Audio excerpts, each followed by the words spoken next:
જય દ્વારકાધીશ મિત્રો. હમણાં જ મારે દ્વારકાથી પણ મિત્રોના ફોન હતા.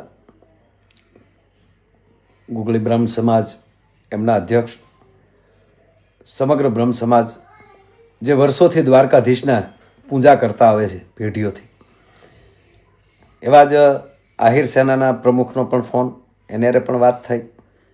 હિન્દુ સેના પણ સાથે છે. સમગ્ર સનાતન ધર્મ આખો આજે ઊભો થયો છે. તો ભાઈ, હું વિનંતી કરીને એટલું કહું છું કે આ બફાટ નથી, આ ભૂલ નથી, આ તો છાપેલી વાતો એ લોકો કરે છે. આવું પુસ્તકોમાં છાપી નાખ્યું છે. તો જાણી જોઈને દ્વારકાધીશ કરતાં મોટું થવાની કોશિશ ન કરાય. અને પહેલી વાત તો એ છે કે હજી સુધી દ્વારકાધીશનો નેજો જે 52 ગજની ધજા જે ફડાકા મારે છે ને, એવી ધજા હજી બીજા દેવ ઉપર નથી લાગી, બીજા ભગવાન ઉપર નથી લાગી. અને આ ભગવાન છે, જગદગુરુ છે. કૃષ્ણમ વંદે જગદગુરુ યદા યદા હિ ધર્મસ્ય જ્ઞાન નિર્ભવતી ભારતમ. આ શ્લોકને તમે તમારામાં નાખી અને તમે એવો પણ એક સ્વામીજીએ વિડીયો મૂકેલો છે કે આ કોના માટે લખાણું છે, એના પણ કેટલા ખુલાસા તમે કર્યા છે. પ્લીઝ પગે લાગીને કહીએ છીએ, સનાતન તોડો નહીં, સનાતનની પૂજા કરો, સાથે રહ્યો.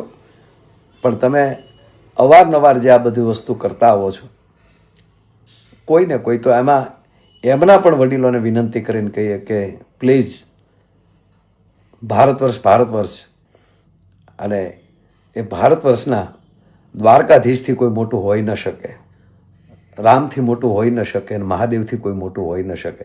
એની નીચરામાં રહી અને તમારી રીતે તમારી ગાડી હાંક્યા કરો તો શું વાંધો છે?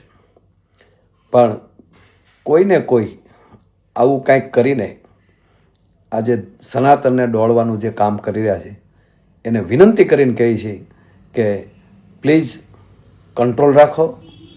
અને આ કંટ્રોલ રાખવાની વાત નથી, આ તમે ચાપી નાખ્યું છે. જાણી જોઈને જે કરો છો એને તમે ભૂલ ન કહી શકો, એને બખવાટ પણ ન કહી શકાય. તો આના ઉપર બધાએ ધ્યાન આપે એવી હું કરબદ્ધ પ્રાર્થના કરું છું. જય દ્વારકાધીશ.